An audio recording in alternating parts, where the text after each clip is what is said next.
আসন্ন রমজানে এটা সামনে রেখে মৌলিক 18টি করণীয় ভালো করে আমরা মন দিয়ে শুনব, যেন একটা কথাও আমাদের ছুটে না। যদিও আপনারা সিরিয়াল মুখস্থ না রাখতে পারলেও কথাগুলা মোটামুটি মনে রাখতে পারবেন। মৌলিক কয়টা কথা? 18টা কথা। 1 নম্বর, রমজান মাসের চাঁদ দেখব আমরা, এটা প্রথম কাজ। সহিহ বুখারীর বর্ণনা 1909 নম্বর হাদিস। রাসূলুল্লাহ সাল্লাল্লাহু আলাইহি ওয়াসাল্লাম বলেন, সুমু লিরুইয়াতিহি ওয়া আফতিরু লিরুইয়াতিহি। রাসূলুল্লাহ সাল্লাল্লাহু আলাইহি ওয়াসাল্লাম বলেন, তোমরা চাঁদ দেখে রোজা রাখো, চাঁদ দেখে ঈদ করো।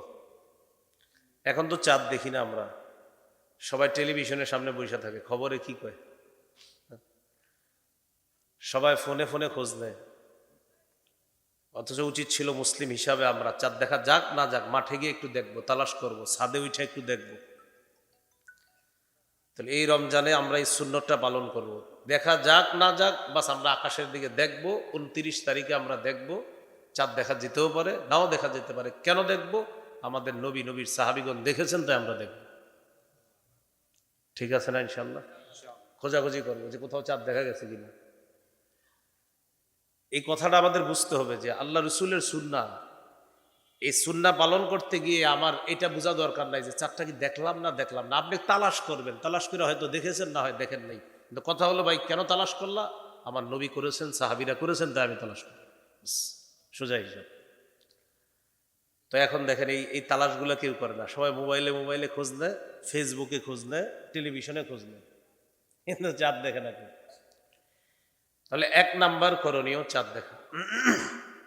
2 নাম্বার করণীয় চাঁদ দেখার পর দোয়া পড়া। তিরমিজির হাদিস 3451 নম্বর হাদিস।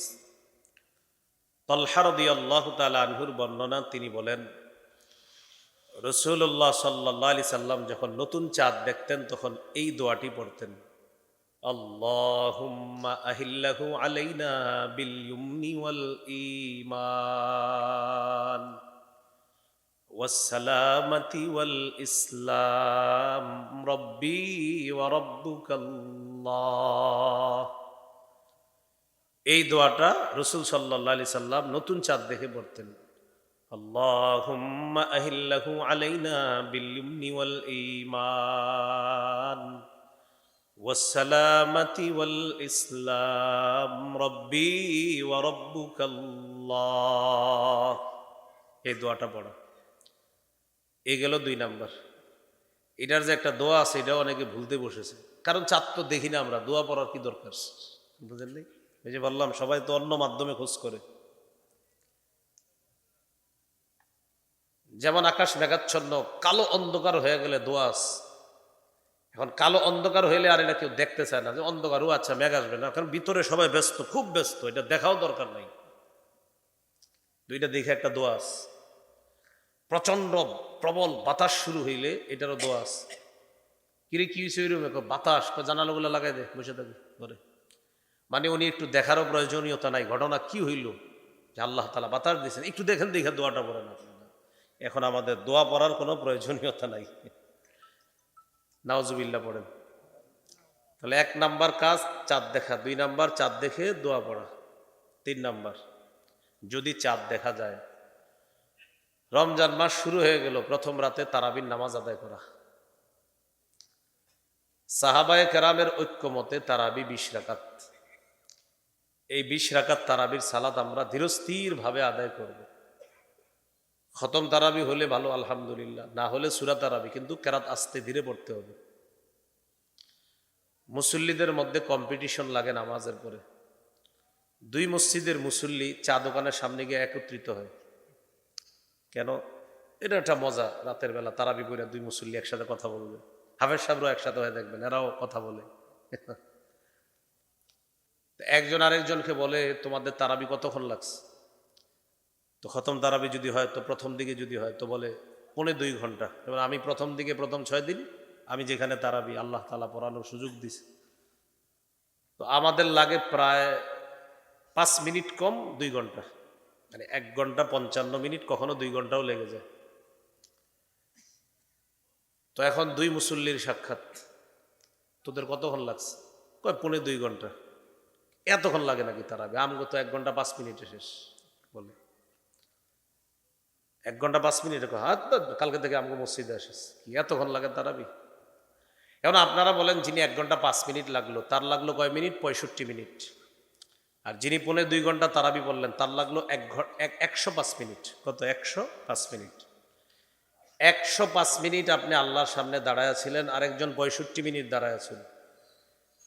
তো 65 মিনিট যিনি দাঁড়িয়েছিলেন আল্লাহর দরবারে, আল্লাহর কাছে, মসজিদে আল্লাহর সামনে তিনি ছিলেন, আল্লাহর ইবাদত বন্দিগি করেছেন। ইন্না লিল্লাহি ওয়া ইন্না ইলাইহি রাজিউন। আল্লাহ সহজ করে দেন। আল্লাহ, আস্তাগফিরুল্লাহ, আস্তাগফিরুল্লাহ, আস্তাগফিরুল্লাহ, আস্তাগফিরুল্লাহ, আস্তাগফিরুল্লাহ। সবাই ইস্তেগফার করি, ইস্তেগফার। আস্তাগফিরুল্লাহ, আস্তাগফিরুল্লাহ, আস্তাগফিরুল্লাহ, আস্তাগফিরুল্লাহ, আস্তাগফিরুল্লাহ, আস্তাগফিরুল্লাহ, আস্তাগফিরুল্লাহ, আস্তাগফিরুল্লাহ, আস্তাগফিরুল্লাহ। বিসমিল্লাহির রহমানির রহিম।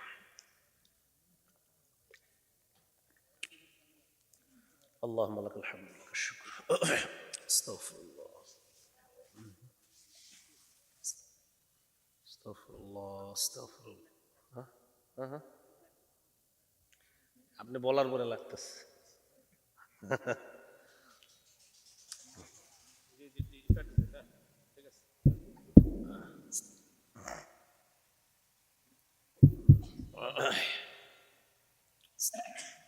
استغفر الله، استغفر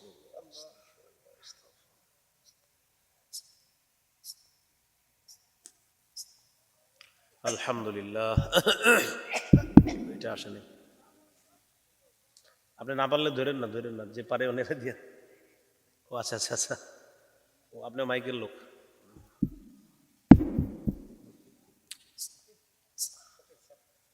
পরে আলহামদুলিল্লাহ। বলতেছিলাম, একজন 65 মিনিটে তারাবি শেষ, আরেকজনের 105 মিনিটে। তিনি 40 মিনিট মসজিদে বেশি ছিলেন। এটা কি লস হয়েছে না লাভ হয়েছে?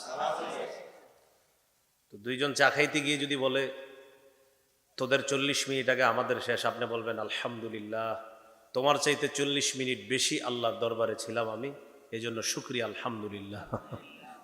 এরপর থেকে আর আপনার এরকম গর্ব করে বলবে না যে আমাকে 40 মিনিট আগে শেষ। তাহলে কি শিখলাম? তারাবি দ্রুত পড়ার মধ্যে উপকারিতা নাই। ধীরস্থিরভাবে যত বেশি আল্লাহর দরবারে দাঁড়িয়ে থাকা যায়, নামাজ পড়া যায়, রুকু সেজদা করা যায়, ততই লাভ। আল্লাহ আমাদের সকলকে ধীরস্থিরভাবে 20 রাকাত সালাতুত তারাবি, সাহাবায়ে কেরামের ঐক্যমতে এই সালাতটা আমরা প্রথম তারাবি যেদিন হবে, প্রথম চাঁদ উঠবে সেদিনই আমরা আদায় করব ইনশাআল্লাহ। এই হলো 3 নাম্বার কাজ, তারাবি পড়া। সহিহ বুখারীর বর্ণনা, 2009 নম্বর হাদিস।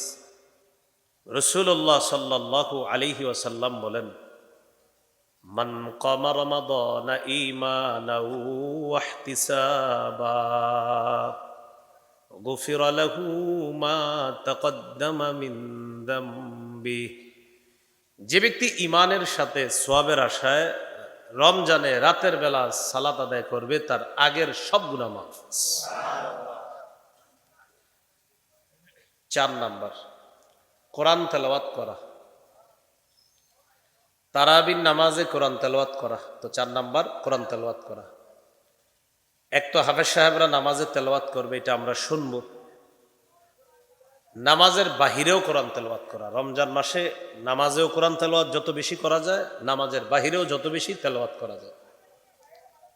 সূরা বাকারার 185 নম্বর আয়াতে আল্লাহ বলেন, শাহরু রমাদানাল্লাযী উনজিলা ফীহিল কুরআন। রমজান মাস যেই মাসে কোরআন নাজিল করা হয়েছে। সহিহ বুখারীর বর্ণনা, 1902 নম্বর হাদিস, 1902। কানা জিবরিল আলাইহিস সালাতু ওয়াস সালাম ইয়ালকাহু কুল্লা লাইলাতিন মিন রমাদান ইয়ারিদু আলাইহি নবী সাল্লাল্লাহু আলাইহি ওয়াসাল্লাম আল কুরআন। জিবরিল আমিন রমজানের প্রতি রাতে রাসূলের কাছে আসতেন। সুবহানাল্লাহ। রাসূলুল্লাহ সাল্লাল্লাহু আলাইহি সাল্লামের সাথে প্রতি রাতে সাক্ষাৎ করতেন রমজানে। আমাদের নবীজি প্রতি রাতে জিবরিল আমিনকে কোরআন শোনাইতেন। তাহলে 4 নাম্বার নামাজে, নামাজের বাহিরে কোরআন তেলাওয়াত করা। হ্যাঁ, 3 নাম্বার তারাবি পড়া, আর 4 নাম্বার নামাজে হোক বাহিরে হোক বেশি থেকে বেশি কোরআন তেলাওয়াত করা। 21 নাম্বার পারার শুরু পৃষ্ঠা, আর পারাটা শুরু হয়েছে যে আয়াত দিয়া সূরা আনকাবুতের 45 নম্বর আয়াতের মাধ্যমে 21 নম্বর পারাটা শুরু হয়েছে। খুললেই দেখবেন ওখানে আছে উতলু মা উহিয়া ইলাইকা মিনাল কিতাব। নবী আপনার প্রতি যে ওহী নাজিল করা হয়, কিতাবের যে ওহী পাঠানো হয়, এটা আপনি তেলাওয়াত করেন। আল্লাহ হুকুম করছে নবীজিকে তেলাওয়াত করার জন্য।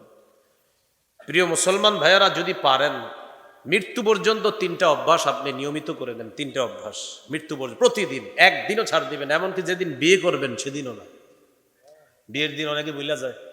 বিয়ের দিন তো অনেকে নামাজই পড়ে না, কারণ বিয়া। আপনার বউ নিয়ে উঠে আনে, নামাজ পড়ে না। গড় নামাজ পড়েন না, আমরা বউ উঠে আনতেছি। আরে বউ উঠে আনলে নামাজ পড়বেন না? নামাজ পড়েন না, হ্যাঁ আনন্দ। ঈদের দিন নামাজ পড়েন, গড় নাকি নামাজ পড়েন না কেন? কাজ কিন্তু ঈদ। তো বিষয়টা তো এরকম হলো না। ঈদ হোক ঈদ না হোক, বিয়ের দিন হোক বিয়ের দিন না হোক, আমি কারো এখানে দাওয়াত খাইতে যাই না খাই, আমি নিয়মিত 3টা অভ্যাস পালন করব মৃত্যু পর্যন্ত। আমার হাজারো ব্যস্ততার মাঝে এই 3টি অভ্যাস আমি ধরে রাখবো। বলেন ইনশাআল্লাহ। বলেন কোরআন তেলাওয়াত যতটুকু পারা যায়, কোরআন তেলাওয়াত প্রতিদিন যতটুকু পারেন কোরআন তেলাওয়াত। 2 নাম্বার 5 ওয়াক্ত নামাজ, এটা তো ছাড়ার কোনো প্রশ্নই আসে না। 3 নম্বর যতটুকু পারেন সাধ্য অনুযায়ী সদকা করা। আপনার 2 টাকা ক্ষমতা আছে, 2 টাকা সদকা করেন। সামর্থ্য আছে 2 টাকা, বাস 2 টাকাই সদকা করেন। অনেকে সদকা করার সময় লজ্জা পায় যে অন্যরা দিতেছে 100 200, আমি 2 টাকা দিব। আপনার সামর্থ্য 2 টাকা, 2 টাকাই দিবেন আপনি। এখানে লজ্জার কি আছে? বরং আপনার ইখলাস থাকার কারণে এই 2 টাকার কারণে আল্লাহ আপনাকে জান্নাত দিয়ে দিতে পারে। কারণ আল্লাহ তো জানেন যে আমার এই বান্দার সামর্থ্য আছে 2 টাকা, ও 2 টাকা সদকা করছে। তাহলে নিয়মিত 3 অভ্যাস, কোরআন তেলাওয়াত, 5 ওয়াক্ত নামাজ, দান সদকা। সূরা ফাতিরের 29 নম্বর আয়াতে আল্লাহ বলেছেন, 22 পারা 16 নম্বর পৃষ্ঠার একদম শেষ, আল্লাহ তাআলা বলেন, ইন্নাল্লাযীনা ইয়াতলুনা কিতাবাল্লাহ, নিশ্চয়ই যারা আল্লাহর কিতাব তেলাওয়াত করে, ওয়া আকামুস সালাহ, যারা নামাজ কায়েম করে, ওয়া আনফাকু মিম্মা রাযাকনাহুম সিররাও ওয়া আলানিয়া, যারা আমার দেয়া রিজিক থেকে গোপনে প্রকাশ্যে দান করে, ইয়ারজুনা তিজারাতাল লান তাবুর, তারা এমন ব্যবসার আশা করে যে ব্যবসার 1 নাম্বার লাভ লান তাবুর, এটা কখনো ধ্বংস হবে না, এটা শুধু লাভ আর লাভ। নিয়মিত এই 3 আমল করার 2 নাম্বার কি উপকারিতা? লিওয়াফিয়াহুম উজুরাহুম, এতে আল্লাহ তাআলা তাদেরকে পরিপূর্ণ প্রতিদান দান করবেন। 3 নাম্বার উপকারিতা, ওয়ায়াজিদাহুম মিন ফাদলি, আল্লাহ তাআলা তাদেরকে আপন অনুগ্রহ বাড়িয়ে দিতেই থাকবেন, শুধু বাড়াইতেই থাকবেন আল্লাহ তার অনুগ্রহ এই 3 গুণওয়ালা বান্দার প্রতি। 4 নাম্বার, ইন্নাহু গফুরুন, নিশ্চয় আল্লাহ তাআলা ক্ষমাশীল। এই 3 গুণওয়ালা মানুষ যারা নিয়মিত এই 3 আমল করবে, আল্লাহ তাদের গুনাহগুলো মাফ করে দিবেন। 5 নাম্বার, শাকুর, আল্লাহ গুণগ্রাহী, এর মানে আল্লাহ তাআলা তার অন্যান্য ভালো আমলগুলারও যথেষ্ট প্রতিদান দান করবেন। এই 5টা পুরস্কার 3 গুণওয়ালা ব্যক্তির। এক ব্যক্তি কোরআন তেলাওয়াত এত বেশি করে, যার কারণে সে আল্লাহর কাছে চাওয়ার সময় পায় না, যে আল্লাহ আমারে এটা দেন ওটা দেন, এগুলা বলার সময় পায় না। কেন? উনি শুধু তেলাওয়াত করে। রাসূলুল্লাহ সাল্লাল্লাহু আলাইহি সাল্লাম বলেন, মান শাগালাহুল কুরআন ওয়া যিকরি আন মাসআলাতি, যে ব্যক্তি আমার জিকির করার কারণে আর কোরআন তেলাওয়াত করার কারণে আমার কাছে চাওয়ার সময় পায় না, যে ব্যক্তি কোরআন তেলাওয়াত করার কারণে আর জিকির করার কারণে আমার কাছে যে চাবে এই সময়টা পায় না, কারণ তাকে কোরআন ব্যস্ত রাখছে, জিকির ব্যস্ত রাখছে, লা উ'তিয়ান্নাহু, আমি আল্লাহ তাকে দান করব আফযালা মা উ'তি সাইলিনা, যারা আমার কাছে চায় তাদেরকে যা দান করব, কোরআন তেলাওয়াত আর জিকির যে করে তাদেরকে এর চাইতে বেশি দান করব। ও তো সুযোগ পায় নাই তেলাওয়াতের কারণে, এই জন্য আমি, ও তেলাওয়াত মানে ও তো আমারই নিয়ে আস, ও জিকির করে মানে আমাকে নিয়ে আস। তো এই জন্য আমার আলাদা বলে নাই আল্লাহ এটা লাগবে ওইটা লাগবে। যেই বান্দা আমাকে নিয়ে আসে ও আমাকে বলবে কেন, আমি এমনি দান করব। তাহলে বলছিলাম 4 নাম্বার তেলাওয়াত করা। রাসূলুল্লাহ সাল্লাল্লাহু আলাইহি সাল্লাম বলেন, ইকরাউল কুরআন ফাইন্নাহু ইয়াতি ইয়াউমাল কিয়ামাতি শাফিআন লিআসহাবি। তোমরা কোরআন পড়ো, কোরআন কিয়ামতের ময়দানে পাঠকের জন্য সুপারিশকারী হিসাবে উপস্থিত হবে। পড়ব তো ইনশাআল্লাহ। আর একটা কথা আপনাদের সামনে আরজ করি, যদি পারেন 40 দিনে এক খতম। কয় দিনে? হাফেজ সাহেবরা 7 দিনে এক খতম, না হইলে 10 দিনে, না হইলে 30 দিনে, আর আপনারা সবাই পারলে 40 দিনে। তিরমিজির এক হাদিসে আছে, قال رسول الله صلى الله عليه وسلم اقرأوا القرآن في 40। তোমরা 40 দিনে এক খতম কোরআন পড়ো। 40 দিনে এক খতম কোরআন পড়বো তো ইনশাআল্লাহ। আল্লাহ তৌফিক দান করেন। বৃষ্টি আসার আগ পর্যন্ত এদিকে তাকায় থাকেন, যা হবার হবে ইনশাআল্লাহ, আল্লাহ ভরসা।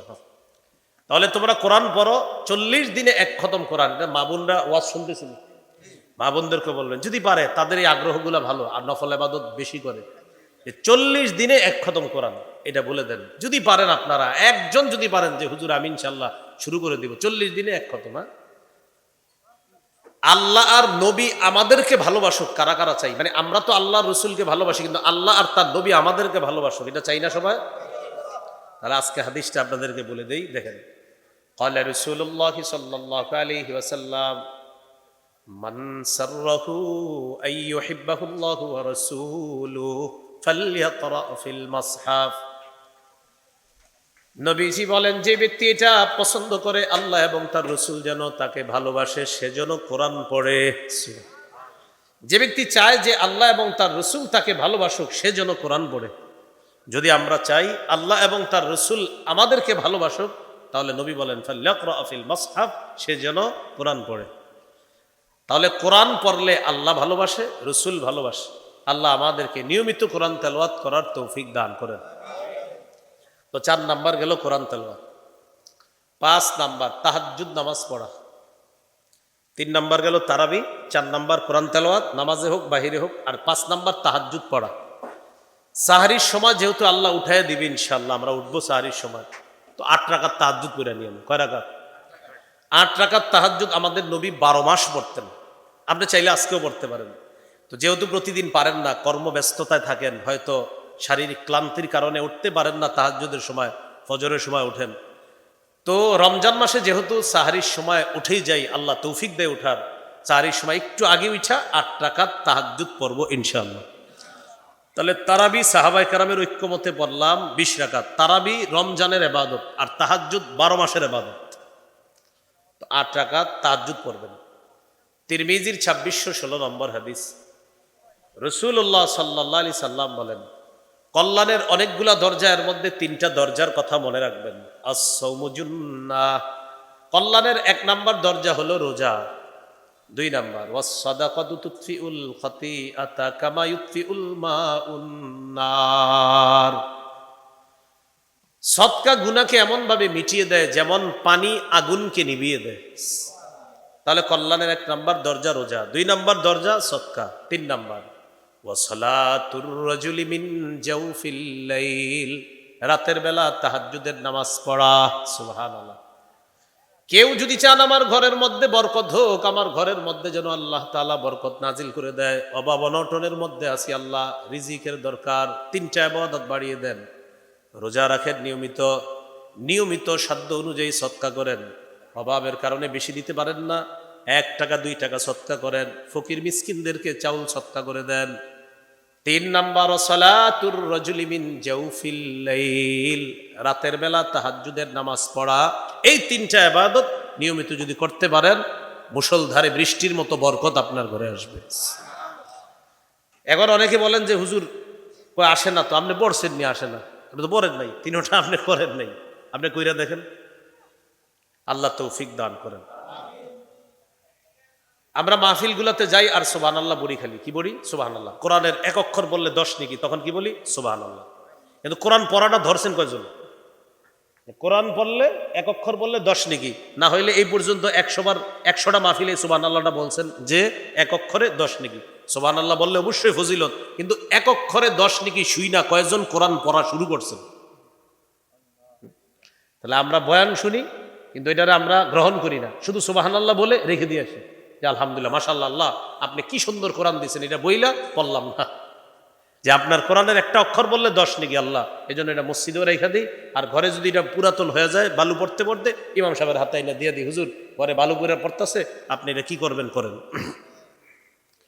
প্রিয় ভাইয়েরা, যখন আমরা বলি যে এক অক্ষরে 10 নেকি আর সুবহানাল্লাহ পড়ি, সুবহানাল্লাহ তো অবশ্যই পড়বো, কিন্তু আমার এই বয়ানের উপকারিতা তখন যে আমি এটা শুনলাম, শোনার পর আমি কোরআন পড়া শুরু করেছি, তখন এই বয়ানে আমার দ্বারা আল্লাহ অনেক উপকার করবেন। আর এই বয়ান আল্লাহ তাআলা আমার ভিতরে যে ঢুকিয়ে দিয়েছেন তখন বোঝা যাবে যখন আমি আমল করা শুরু করব।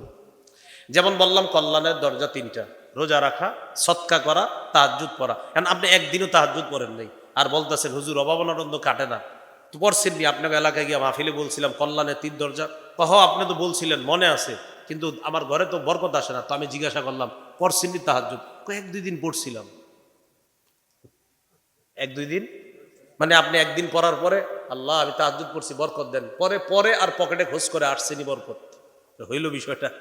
নিয়মিত পড়তে হবে, আল্লাহ তৌফিক দান করেন। যেমন আপনাদেরকে বললাম নিয়মিত 3টা অভ্যাস মরণ পর্যন্ত ধরে রাখবো, কোরআন তেলাওয়াত, 5 ওয়াক্ত নামাজ, আর হলো আপনার সাধ্য অনুযায়ী দান সৎকার। আগামী 1 বছর পর আপনাদের কারোর সাথে আমার দেখা, ভাই কি অবস্থা, হুজুর আপনি একটা বয়ান করছিলেন মাশাআল্লাহ আমার মনে আছে, আপনি বলছিলেন 3টা কাজ নিয়মিত করতে, কি কি? কোরআন তেলাওয়াত, 5 ওয়াক্ত নামাজ, সৎকার। জিজ্ঞাসা করলাম করেননি? 5 ওয়াক্ত নামাজ পড়ি আলহামদুলিল্লাহ, 5 ওয়াক্ত নামাজ মোটামুটি পড়ার চেষ্টা করলেও কোরআন তেলাওয়াত আর সৎকাটা করি না, তো হলো কি? কোরআন তেলাওয়াতও করব, সৎকাও করব, নামাজও করব, আল্লাহ তৌফিক দান করেন। তাহলে 5 নাম্বার তাহাজ্জুদ পড়া। 6 নাম্বার সাহরি খাওয়া। এলাকায় অনেক পালোয়ান পাবেন, এরা সাহরি না খায় রোজা রেখা বলবে আমি সাহরি না খায় রোজা রাখছি, মানে বুঝায় উনি খুব শক্তিশালী লোক। সাহরি খাবেন, এটা নবীর সুন্নত, এই জন্য খাবেন। সহিহ বুখারীর বর্ণনা 1921 নম্বর হাদিস, যায়েদ ইবনে সাবিত রাদিয়াল্লাহু তাআলা আনহুর বর্ণনা, তিনি বলেন তাসাহহারনা মা রাসূলিল্লাহি সাল্লাল্লাহু আলাইহি ওয়াসাল্লাম, সাল্লাল্লাহু আলাইহি সাল্লামের সাথে সাহরি খেয়েছি।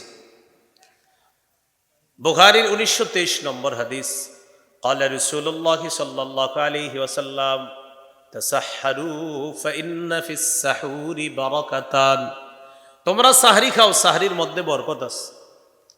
কি খাও? সাহরি খাও। আমি আরবিতে এটা সাহরুনি বলবেন। দেখেন আরবিতে সেহরি যদি বলেন, সেহরুন মানে জাদু, সেহরুন মানে কি? জাদু। আর সাহরুন মানে পবিত্র খাদ্য, জবর হইলে পবিত্র খাদ্য, জের হইলে জাদু। সেহরুন জের হইলে কি? জাদু, এই জন্য সাহরুন বলবো আমরা। হ্যাঁ, আচ্ছা। রাসূলুল্লাহ সাল্লাল্লাহু আলাইহি সাল্লাম বলেন তাসাহহারু, তোমরা সাহরি খাও, ফাইন্না ফিস সাহুরি বারাকাতান, সাহরির মধ্যে ভরপুর বরকত রয়েছে। তো এই বরকতি খাবার কেন মিস করব? এটা আমরা খাবো ইনশাআল্লাহ। রাসূলুল্লাহ সাল্লাল্লাহু আলাইহি সাল্লাম ফজরের নামাজের আগে সাহরির সময় সাহাবীদেরকে বলতেন এইভাবে, হালুম্মু ইলাল গাদাইল মুবারক, এই আসো আসো আসো, বরকতপূর্ণ খাদ্যে অংশগ্রহণ করো, এই আসো বরকতি খাবারে তোমরাও বসো। নবীজি এই বরকতি সাহরি সাহাবীদেরকে ডেকে খাওয়াইতেন। ইন্নাল্লাহা ওয়া মালাইকাতাহু ইউসাল্লুনা আলাল মুতাসাহহিরিন, যারা সাহরি খায় তাদের উপর আল্লাহ রহমত নাজিল করেন, আর ফেরেশতারা আল্লাহর কাছে দোয়া করে, আল্লাহ সাহরি যারা খায় তাদেরকে আপনি মাফ করে দেন, মাফ করে দেন, মাফ করে দেন। তাহলে কি পালোয়ানগিরি দেখাবো না সাহরি খাবো? না খায়া বলে আমি না খায় রোজা রাখছি, আপনার কি বলছি না? সাহরির সময় খেজুর খাবেন, খেজুর, ইলিশ মাছ, গরুর গোস্ত, মুরগি যাই খান, সাথে কি খাবেন? খেজুর। খেজুর শুধু সাহরিতে না, প্রতিদিন খাবেন খেজুর। মুসলমানের এগুলা ঐতিহ্যগত খাদ্য। কমপক্ষে 7টা খেজুর ডেলি খাওয়ার চেষ্টা করেন আপনি, 7টা, পারলে আজোয়া, না পারলে যে কোনো 7টা খেজুর।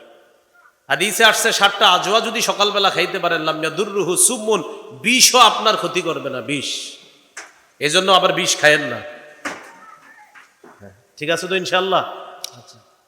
ক্বালা রাসূলুল্লাহি সাল্লাল্লাহু আলাইহি ওয়াসাল্লাম নি'মা সাহুরুল মুমিনি আত-তামার, নবীজি বলেন সাহরির সময় খেজুর খাওয়া মুমিনের জন্য কতই না নিয়ামতে পরিপূর্ণ খাদ্য।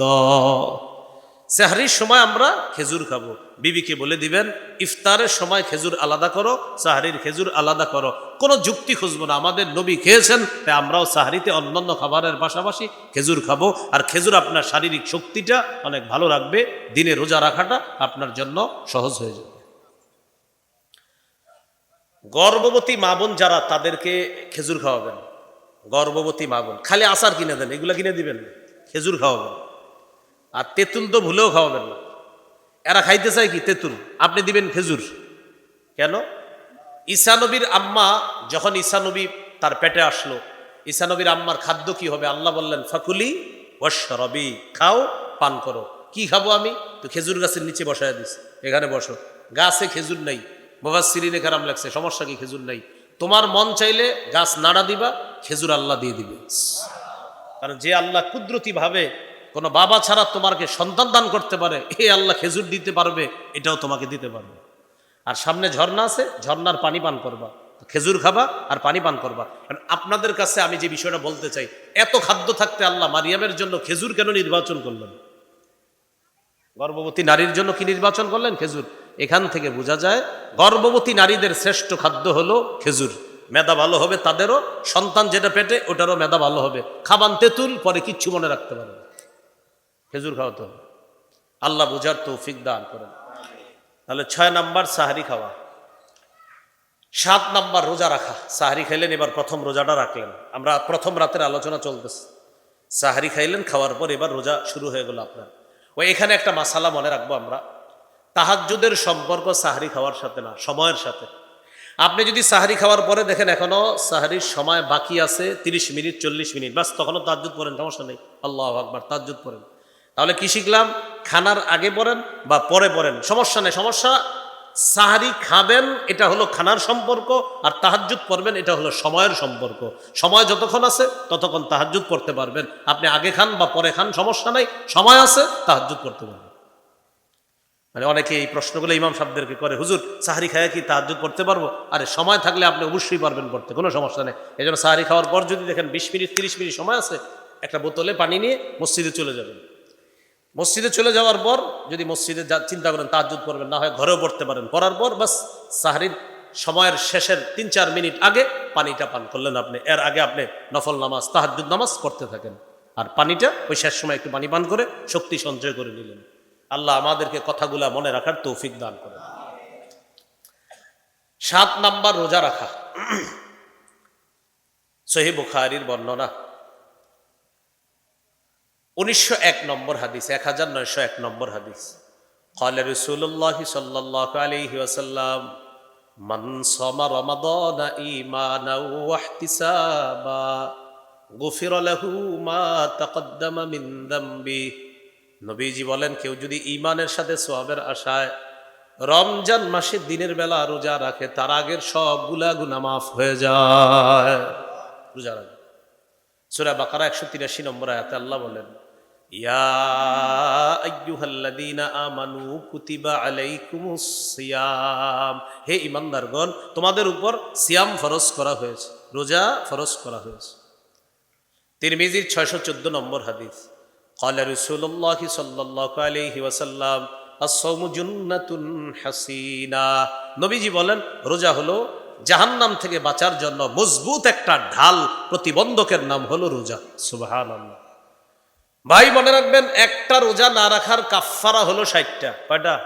60টা। কিন্তু যদিও এটা একটা নিয়ম ইসলামের, সারা জীবনও যদি রোজা রাখেন, একটা রোজা ইচ্ছা করে নষ্ট করে সারা জীবন রাখছেন, তিরমিজির 723 নম্বর হাদিসে নবী বলেন, সারা জীবনও যদি কোনো মানুষ একটা রোজা নষ্ট করে, যে এটাকে ক্ষতিপূরণ করার জন্য সারা জীবন সে রোজা রাখবে, নবী বলে সারা জীবন রাখলেও তার এই কাফফারা আদায় হয় না। যদিও ইসলামের একটা নিয়ম 60টা রোজা রাখা, এটা একটা নিয়ম করে দিয়েছে ইসলাম, কিন্তু নবী বলেন সারা জীবনও যদি তুমি রোজা রাখো, ওই এক রোজার ঘাটতি পূরণ হবে না। একটা রোজার এত দাম আল্লাহর কাছে। অথচ আমরা আদর করে মায়া করে সন্তানরে ঘুম থেকে জাগ্রত করি না। থাক, উঠায় না ওরে, মা বলে বাবারে, কেন? স্বাস্থ্য নষ্ট হবে। 21 বছরের শিশু, থাক, বাচ্চা মানুষ। 21 বছরের কি শিশু? 18 বছরের শিশু, উঠায় না। মুসলমান ছোট্ট ছোট্ট সন্তানদের আগ্রহগুলা, ভালো আগ্রহগুলা আপনারা কাজে লাগান। যেমন দেখবেন রমজান শুরু হইলে আপনার ঘরে যে ছেলে মেয়েগুলোর বয়স 6-7, ওরাও আপনার প্রথম 2-3 রমজান বলবে, আম্মা আমারও ডাকবা, আমি উঠবো। ওর এই কথাগুলোর গুরুত্ব দেন। সাহারির সময় যদি ও উঠেই যায় আর যদি জোর করে খানা খাইতে খাওয়াবেন, খাও, ও খুব খুশি যে আমি রোজা রাখছি। দুপুর 2টা-1টা হইতে তো ওর অবস্থা খারাপ হবে। তখন যদি দেখেন অবস্থা খারাপ, তো ও বলবে, এর মাঝে হয়তো পানিও খেয়ে ফেলবে, কিন্তু আপনি তো জানেন রোজা, ছোট মানুষ। এখন যদি দেখেন অবস্থা খারাপ, তখন বলবেন, তুমি ছোট মানুষ তো, মাশাল্লাহ তোমারটা হয়ে গেছে, আমরা বড় দেখা আরো বাকি আছে, তুমি ছোট মানুষ, এবার তুমি পানি খাও, ভাত খাও, হয়ে যাবে। ও টেনশন করবে, তো তোমরা খাও না কেন, হ্যাঁ, এরকম বলবে। বলছিলাম ছোট্ট ছোট্ট বাচ্চাদের ভালো আগ্রহগুলোকে গুরুত্ব দেন। খাইতে চাইলে খাওয়ান, সমস্যা নেই। সাহারি খাবে আপনার সাথে, খাক, এরপরে পানি ইত্যাদি খাবে, খাইতে থাক, সমস্যা নেই। ও বুঝুক যে এরকম না খায়া রোজা রাখতে হয়। এই সন্তান যখন বালেগ হবে, আরে ও রোজা রাখবে না তো কে রাখবে বলে? ছোট ছোট সন্তানদের খারাপ জিনিসের প্রতি অনীহাগুলাকে গুরুত্ব দেন। কোথাও গান বাজলে ছেলেকে মেয়েকে শিখান, এগুলো খারাপ জিনিস। ও একটু পরে যখন কোথাও যাবেন, গান শুনলে বলবে, আম্মু খারাপ জিনিস, বাবা খারাপ জিনিস। আপনারে বলবে কেন জানেন? ওই ছোটবেলায় একটা মাথায় ঢুকাই দিয়েছেন এটা খারাপ, ও সারা জীবন এটা খারাপ বলবে। বাচ্চাদের এই আগ্রহগুলো মূল্যায়ন করেন। মাঝে মাঝে ঘরে সুন্নত নামাজ পড়তে দাঁড়াইবেন, আল্লাহু আকবার, দেখবেন আপনার ছেলেটা আপনার পাশে এসে দাঁড়ায় গেছে, বয়স মাত্র 2.5-3 বছর, মাথায় টুপি, পরনে কাপড় নেই। আপনার মাথায় টুপি তো, ও ছোট্ট একটা মাথায় দিয়ে, বা আপনার আরেকটা টুপি মাথায় দিয়ে বাসায় এসে দাঁড়া যাবে। হজরতের পরনে কিন্তু কাপড় নাই আপনার বাসায়। ওরে বাস, ও যেমনে মন চায় বলুক, ওর আগ্রহ, ওর এই আগ্রহ নষ্ট করে, যেমনে মন চায় দাঁড়াক আপনার পাশে। এই সন্তান আস্তে আস্তে আপনার সাথে মসজিদে যাওয়া শুরু করবে। কথাগুলো বুঝে আসছে তো? আমাদের মুসলিম সন্তানগুলার ছোট্ট ছোট্ট সুন্দর আগ্রহগুলা আমরা মূল্যায়ন করব, আর খারাপ জিনিসের অনীহাগুলা এটাও মূল্যায়ন করব, বুঝাবো, হ্যাঁ এটা খারাপ, এটা খারাপ, এটা খারাপ। আল্লাহ আমাদেরকে কথাগুলা মনে রাখার তৌফিক দান করেন। তাহলে শৈশব থেকেই বাচ্চাকে ভালো কাজের অভ্যস্ত করে তুলব, খারাপ কাজের প্রতি অনীহা সৃষ্টি করে এইভাবে আমরা তাকে বড় করব। আল্লাহ আমাদের সকলের সন্তানগুলাকে এইভাবে ইসলামী সভ্য আর আদর্শ, এই আদর্শ আর সভ্যতা নিয়ে যেন তাদেরকে বড় করতে পারি, আল্লাহ তৌফিক দান করে। তাহলে 7 নাম্বার রোজা রাখা। 8 নাম্বার, রোজা আপনার শুরু হয়ে গেল, এবার দিনের বেলা কি করবেন? নামাজ, রোজা, ইবাদত তো আছেই, সদকা করবেন। 8 নাম্বার, দান করা, সদকা করা। এমনি তো রমজান ছাড়াও সদকা করেন, রমজানে সদকা একটু বাড়ায় দেন। রমজানের আগে যদি 4 টাকা সদকা করেন, রমজানে 8 টাকা করবেন। অন্য দিন আপনি 2 টাকা করেন, রমজানে করবেন 4 টাকা। অন্য দিন করতেন 5 টাকা, রমজানে করবেন 10 টাকা। সদকা করা, হ্যাঁ, দান করা, সদকা করা। সহিহ বুখারীর 6 নম্বর হাদিস, কানা রাসূলুল্লাহ সাল্লাল্লাহু আলাইহি ওয়াসাল্লাম আজওয়াদান নাস। রাসূলুল্লাহ সাল্লাল্লাহু আলাইহি সাল্লাম মানুষের মধ্যে সর্বশ্রেষ্ঠ দানশীল মানুষ ছিলেন। ওয়া কানা আজওয়াদা মা ইয়াকুনু ফি রমাদান হিনা ইয়ালকাহু জিবরিল। রমজান মাসে রাসূল সাল্লাল্লাহু আলাইহি সাল্লামের দান করার মাত্রাটা আরো বেড়ে যেত অন্যান্য মাসের চাইতে। এজন্য রমজানে আমরা দান করি। সূরা মুনাফিকুনের 10 নম্বর আয়াতে আল্লাহ বলেন, ওয়া আনফিকু মিম্মা রাযাকনাকুম মিন ক্বাবলি আন ইয়াতিয়া আহাদাকুমুল মাউত। তোমাদের কারো কাছে মৃত্যু আসার আগেই তোমরা আমার দেওয়া রিজিক থেকে খরচ করো, দান করো। তোমাদের কারো কাছে যখন মৃত্যু চলে আসবে, ফায়াকুলা রাব্বি লাউলা আখারতানি ইলা আজালিন করিব। যে ব্যক্তি দান করে নাই সে বলবে, আল্লাহ আরেকটু সুযোগ দেন, আমি দুনিয়াতে যাব, ফাআসাদদাক, আমি দান করব, ওয়া আকুম মিনাস সালিহিন, আমি নেক কাজ করব, নেক মানুষের অন্তর্ভুক্ত হব। আল্লাহ জবাব দেন, ওয়ালাই ইউআখিরাল্লাহু নাফসান ইযা জাআ আজালুহা। মৃত্যু যখন চলে আসবে, আল্লাহ কিছুতেই কাউকে আর সামান্য সুযোগ দিবেন না, বাস মৃত্যু হয়ে যাবে। তাহলে দান করা রমজান মাসে বেশি বেশি, আল্লাহ তাআলা তৌফিক দান করেন। 9 নাম্বার, নফল ইবাদত বেশি বেশি করা। রমজানে নফল ইবাদত বেশি করা। আবু দাউদের 864 নম্বর হাদিস, এই হাদিসের মধ্যে আছে, ক্বালা রাসূলুল্লাহ সাল্লাল্লাহু আলাইহি ওয়াসাল্লাম, ইন্না আউওয়ালা মা ইউহাসাবুন নাসু বিহি ইয়াউমাল কিয়ামাতি মিন আমালিহিম আস-সালাহ। কিয়ামতের ময়দানে মানুষের সর্বপ্রথম হিসাব হবে আমলের মধ্যে নামাজের হিসাব। আমরা দুটি গুরুত্বপূর্ণ কথা মনে রাখবো। আল্লাহর হকের ক্ষেত্রে কিয়ামতের ময়দানে সর্বপ্রথম নামাজের হিসাব হবে, আর বান্দার হকের ক্ষেত্রে কিয়ামতের ময়দানে সর্বপ্রথম রক্তের হিসাব হবে। আল্লাহর হকের ক্ষেত্রে হবে নামাজের হিসাব, বান্দার হকের ক্ষেত্রে হবে রক্তের হিসাব। আরেকজন হত্যা করছে, মারছে, এই হিসাব হবে কিয়ামতের ময়দানে সর্বপ্রথম। তাহলে বান্দার হকের ক্ষেত্রে রক্ত, আল্লাহর হকের ক্ষেত্রে নামাজ। তো নামাজের হিসাব যখন হবে, ফাইন কানাত তাম্মাহ কুতিবাত লাহু তাম্মাহ, ফরজ নামাজ যদি দেখা যায় পরিপূর্ণ আছে, তার সবটাও লেখা হবে পরিপূর্ণ। ওয়া ইন কানা ইনতাকাসা মিনহা শাইআ, ফেরেশতারা দেখবে ফরজ নামাজের মধ্যে তার কিছু ত্রুটি আছে, ভুল ভ্রান্তি আছে, কিছু ত্রুটি আছে ফরজ। আল্লাহ তাআলা বলবেন আমার বান্দার নফল ইবাদতগুলোর মধ্যে একটু লক্ষ্য করো। ফেরেশতাদেরকে বলবেন আতিম্মু ফারিদাতাহু মিন তাতাওউহি, আমার বান্দার নফলের মাধ্যমে ফরজের ঘাটতিগুলা তোমরা পূরণ করে দাও। তাহলে নফল ইবাদত করার দরকার আছে না নাই? নফল ইবাদত করব, আল্লাহ তৌফিক দান করেন। বর্তমান সমাজে মানুষ খালি প্রশ্ন করে বেশি বেশি, কয় হুজুর সুন্নত না পড়লে কি কোনো ক্ষতি আছে? কি বলে? সুন্নত না পড়লে কোনো ক্ষতি আছে? ইমাম সাহেব যারা আছেন আপনাদেরকে এই প্রশ্নগুলো বেশি করবে। আপনি পাল্টা খালি বলবেন তুমি কি জান্নাত তোমার জন্য ওয়াজিব হোক, এটা কি তুমি চাও নাকি চাও না? তুমি এই জবাবটা দেওয়ার পরে আমি বলতেছি সুন্নত না পড়লে ক্ষতি আছে কিনা। আপনাদেরকে যদি প্রশ্ন করে কেউ সুন্নত না পড়লে কোনো ক্ষতি আছে, আপনি বলবেন তোমার জবাবটা দিচ্ছি, আমাকে 15 সেকেন্ড সময় দাও, তুমি আগে বলো তোমার জন্য জান্নাত ওয়াজিব হোক, এটা কি তুমি চাও কি চাও না? হ্যাঁ বা না বলো, তারপর আমি তোমার জবাবটা দিচ্ছি। তো যদি মুসলমান হয় সে তো বলবে অবশ্যই আমি চাই জান্নাত ওয়াজিব হোক, না তো ভুলেও বলবে না। যেই মাত্র বলবে আমি চাই আমার জন্য জান্নাত ওয়াজিব হোক, তখন আপনি বলবেন রাসূলুল্লাহ সাল্লাল্লাহু আলাইহি সাল্লাম বলেছেন কেউ যদি নিয়মিত 12 রাকাত সুন্নত নামাজ পড়ে, ফজরের আগে 2 রাকাত, জোহরের আগে 4 রাকাত হলো 6 রাকাত, জোহরের পরে 2 রাকাত হলো 8 রাকাত, মাগরিবের পরে 2 রাকাত হলো 10 রাকাত, এশার পরে 2 রাকাত হলো 12 রাকাত, কেউ যদি নিয়মিত এই 12 রাকাত সুন্নত পড়ে ওয়াজাবাত লাহুল জান্নাত, তার জন্য জান্নাত ওয়াজিব হয়ে যায়।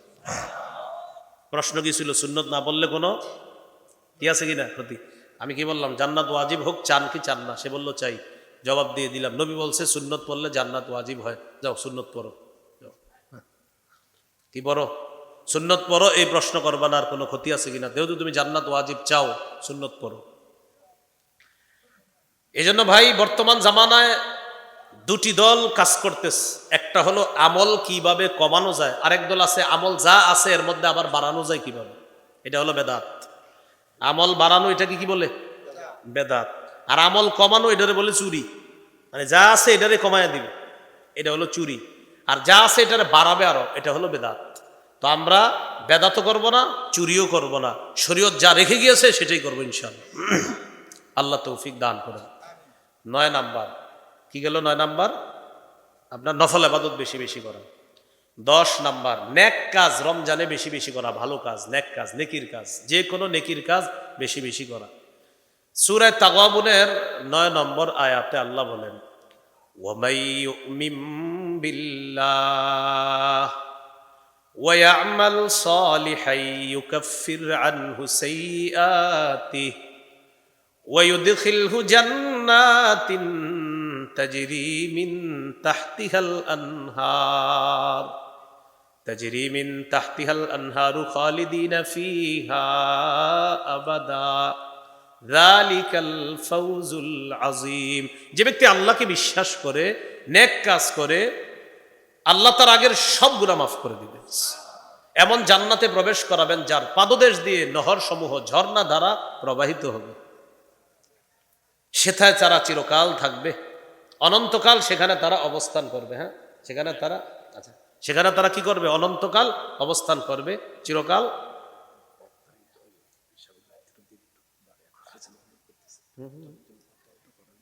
60 মিনিটের বেশি তো করবো না আমি আলোচনা। আর 60 মিনিটের যেটা করবো এটা আপনারা 60টা মাহফিলও পাবেন না, এটা আমি শিওর ইনশাআল্লাহ। শোনেন, হ্যাঁ আলোচনা শোনেন। হ্যাঁ, তো রাসূলুল্লাহ সাল্লাল্লাহু আলাইহি সাল্লাম কি বললাম ভুলে গেছি, মাঝখানে কথা না বলা, এগুলা বেউসুলি। হ্যাঁ, কোথায় ছিলাম? 10 নম্বর, যে ব্যক্তি আল্লাহকে বিশ্বাস করে নেক কাজ করে, আল্লাহ তার আগের সমস্ত গুনাহগুলা মাফ করে দেয়, এমন জান্নাতে প্রবেশ করান যার তলদেশ দিয়ে নহর সমূহ প্রবাহিত হয়, সেথায় তারা চিরকাল থাকবে। আর এটাই হলো চূড়ান্ত সফলতা। এটা চূড়ান্ত কি সফলতা? সূরা কাহফের 110 নম্বর আয়াতে আল্লাহ বলেন, ফামান কানা ইয়ারজু লিকা রাব্বিহি ফালইআমাল আমালান সালিহা ওয়ালা ইউশরিক বিইবাদাতি রাব্বিহি আহাদা। যে ব্যক্তি তার রবের সাক্ষাৎ কামনা করে সে যেন নেক কাজ করে এবং তার ইবাদতে যেন কাউকে শরিক না করে, অংশীদার না বানায়। যে ব্যক্তি তার রবের সাক্ষাৎ কামনা করে সে যেন নেক কাজ করে এবং রবের ইবাদতে যেন কাউকে শরিক না করে, ইবাদতে যেন কাউকে কি না করে, শরিক না করে।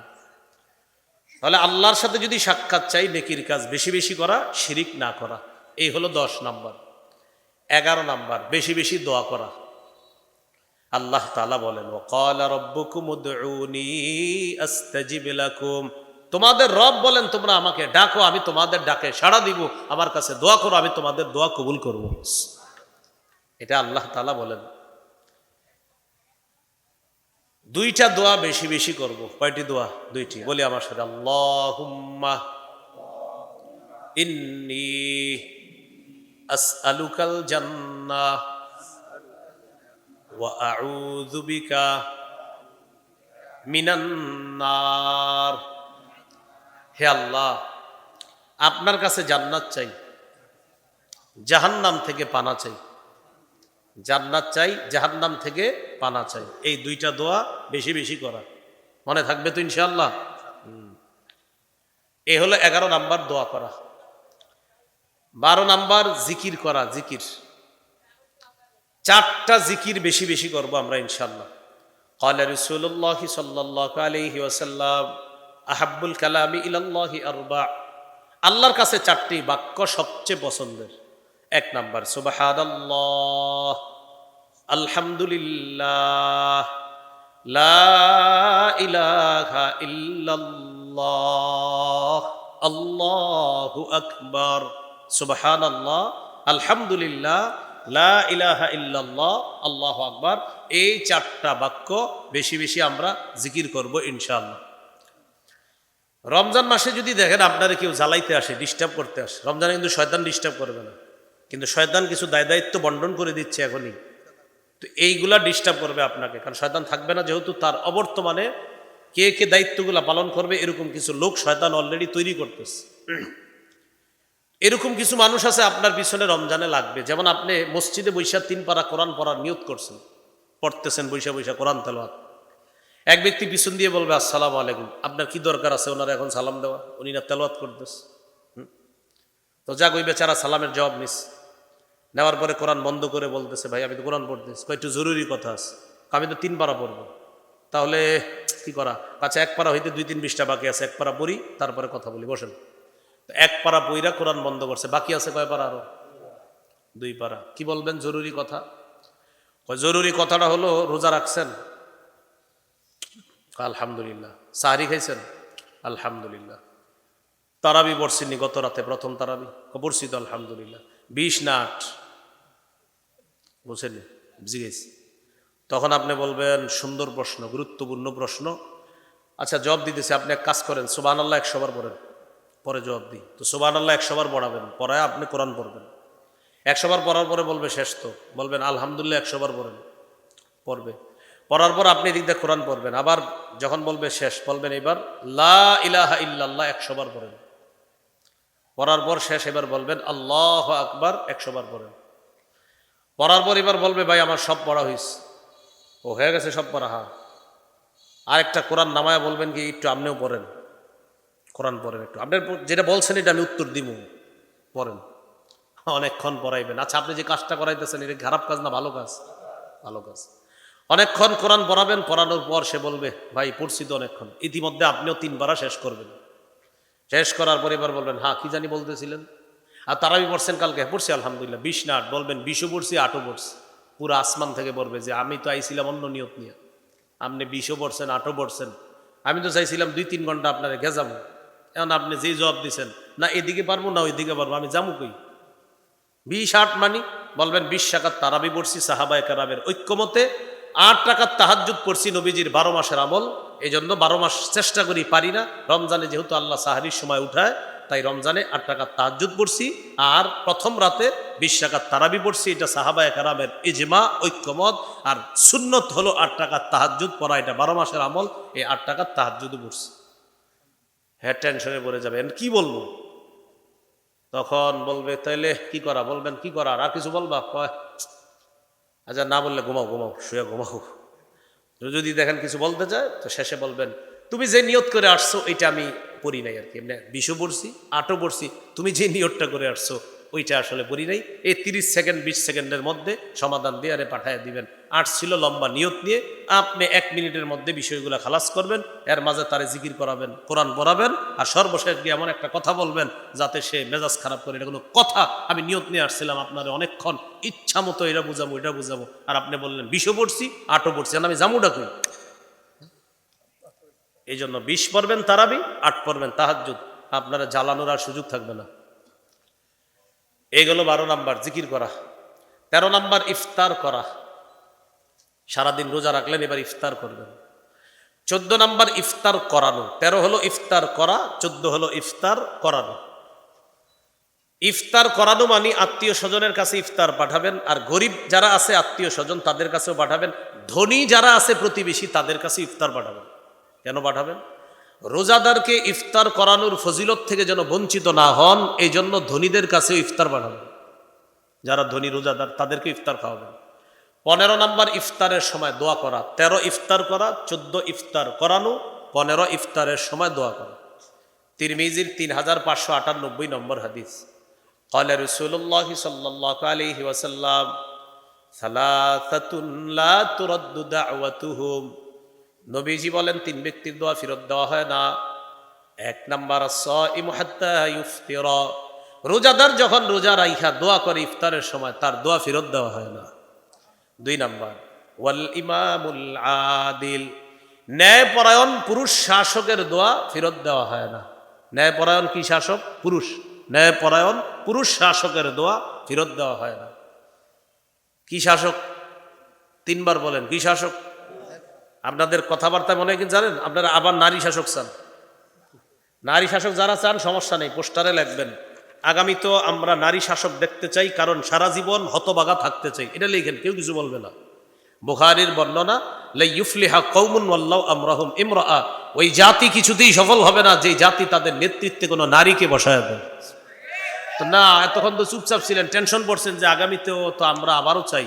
তো যদি আমি বলি নাই চান না, বলবেন আগামীতেও নারী শাসক চাই, কেননা হাদিসের ভাষ্য অনুযায়ী আমি সারা জীবন হতবাগা থাকতে চাই, এটাও লিখে দিই, সমস্যা নেই। না, আপনি নিজে নিজে যেহেতু হতবাগা থাকতে চান তা আপনি এটাকে বাধা দিবেন। লজ্জা থাকা দরকার। যখন বললাম নারী পুরুষ শাসক, বারবার দেখি সবাই চুপ, মানে টেনশনে পড়ে গেছে। হুজুর কি বলেন? টেনশনে পড়ারই কথা, কারণ পুরুষ শাসক তো দেখেনই নাই জীবনে আমগো দেশে, এই জন্য টেনশন পড়ারই কথা।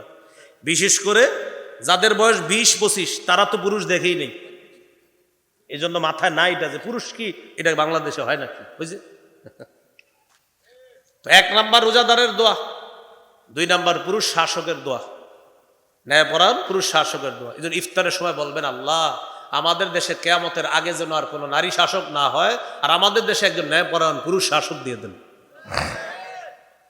3 নাম্বার ওয়া দাওয়াতুল মাজলুম, মাজলুমের দোয়া ফিরিয়ে দেওয়া হয় না। তাহলে 1 নাম্বার রোজাদারের দোয়া ফিরিয়ে দেওয়া হয় না, 2 নাম্বার ন্যায়পরায়ণ পুরুষ শাসকের দোয়া ফিরিয়ে দেওয়া হয় না, 3 নাম্বার মাজলুমের দোয়া ফিরিয়ে দেওয়া হয় না। তাহলে 15 নাম্বার দোয়া করা, 13 ইফতার করা, 14 ইফতার করানো, 15 নাম্বার দোয়া করা, 16 নাম্বার ইতিকাফ করা, 17 নাম্বার লাইলাতুল কদর তালাশ করা। যারা চান যে আমি সহজে লাইলাতুল কদর পেতে চাই, তাহলে আপনি ইতিকাফ করবেন, সহজে লাইলাতুল কদর পেয়ে যাবেন। 16 নাম্বার ইতিকাফ করা, 17 নাম্বার লাইলাতুল কদর তালাশ করা। ইতিকাফ করা সহিহ বুখারীর 2033 নম্বর হাদিস। আয়েশা সিদ্দিকা রাদিয়াল্লাহু তাআলা আনহার বর্ণনা, তিনি বলেন কানা রাসূলুল্লাহ সাল্লাল্লাহু আলাইহি ওয়াসাল্লাম ইয়াতাকিফু ফিল আশরিল আওয়াখির মিন রমাদান। রাসূলুল্লাহ সাল্লাল্লাহু আলাইহি সাল্লাম রমজানের শেষ দশকে ইতিকাফ করতেন। কি করতেন? ইতিকাফ করতেন। বুখারীর বর্ণনায় আছে মাইয়াকুম লাইলাতুল কদরি ঈমানা ওয়া ইহতিসাবা, যে ব্যক্তি লাইলাতুল কদরে জাগ্রত হয়ে ইবাদত করবে গফির লাহু মা তাকদ্দামা মিন যামবি, তার সব গুনাহ মাফ। তাহলে রোজা রাখলে সব গুনাহ মাফ, রাতে তারাবি বললে সব গুনাহ মাফ, আবার লাইলাতুল কদরে জাগ্রত হলে সব গুনাহ মাফ। সূরা কদরের 3 নম্বর আয়াতে আছে লাইলাতুল কদরি খায়রুম মিন আলফি শাহর, লাইলাতুল কদর এক রাত 1000 মাসের চাইতে উত্তম। এই জন্য আমরা কি করব, 27-এর রাত্রটা শুধু মসজিদে গিয়ে ইবাদত করব, আর এক রাত্রেও যাব না, বুঝছেন? কি শুধু 27-এর রাত্র? বলেন 21, 23, 25, 27, 29, এই 5 বেজুর রাত। হ্যাঁ, আর বুখারী একটা বর্ণনায় 24তম রাতের কথাও আসছে, এটা হয়তো নতুন শুনছেন আপনারা। 24তম রাতের কথা ইবনে আব্বাসের একটা বর্ণনা আছে, তো লাইলাতুল কদর তালাশ করার কথা আব্দুল্লাহ ইবনে আব্বাস রাদিয়াল্লাহু তাআলা আনহুমার একটা বর্ণনা, এটা বুখারীর বর্ণনা। তাহলে 21, 23, 24, 25, 27, 29 এই 6টি রাতের কথা পাওয়া যায় লাইলাতুল কদর তালাশ করা। আর যদি চান সহজে লাইলাতুল কদর পাবেন তো ইতিকাফ করা, বাস আপনি পেয়ে যাবেন, কারণ আপনি সারাক্ষণ আছেন আল্লাহর ঘরে, আপনি ইবাদত বন্দেগীতে কাটাইতে থাকেন। আল্লাহ আমাদেরকে কথাগুলা বুঝার তৌফিক দান করেন। 18 নাম্বার সদকাতুল ফিতির আদায় করা। কি আদায় করা? সদকাতুল ফিতির। এই 18টা করণীয় আমরা মনে রাখবো। রমজান মাসে এই 18টা করণীয় আমরা করার চেষ্টা করব। আল্লাহ তৌফিক দান করেন। সুবহানাল্লাহি ওয়া বিহামদিহি, সুবহানাকাল্লাহুম্মা ওয়া বিহামদিকা, আশহাদু আল্লা ইলাহা ইল্লা আনতা আস্তাগফিরুকা ওয়া আতুবু ইলাইক।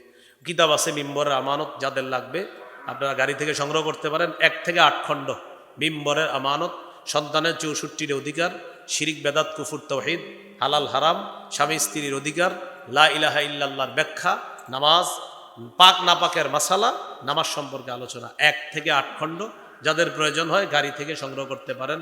ধারাবাহিক আলোচনা চলতে থাকবে ইনশাআল্লাহ। পিসা হুজুর আসবে ইনশাআল্লাহ। আমরা এরপর আখিরি মুনাজাত করে এখান থেকে যাব। আসসালামু আলাইকুম ওয়া রাহমাতুল্লাহ।